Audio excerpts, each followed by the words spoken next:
Hello গ্রামবাসী বৃন্দ, welcome to উত্তর বাসুদেবপুর সিদ্ধেশ্বর জিউ মন্দির প্রাঙ্গণে এলপিসি ক্লাবের পরিচালনায় সার্বজনীন শ্রী শ্রী লোকনাথ বাবার পূজা উপলক্ষে 22শে জ্যৈষ্ঠ 6 জুন শুক্রবার জি বাংলা মিরাক্কেল সোর ফানি কমেডিয়ান শম্ভু মণ্ডল। আমি চাষি তো তাই মাঠে হাল দিচ্ছিলাম, তো সেদিন নাগল দিয়ে মাঠে চাষ করছিলাম।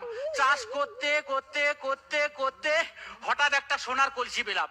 সোনার কলসির ভেতর দেখি দুটো সোনার বিস্কুট। আমি তো রেগে গিয়ে কলসি ফেলে দিলাম।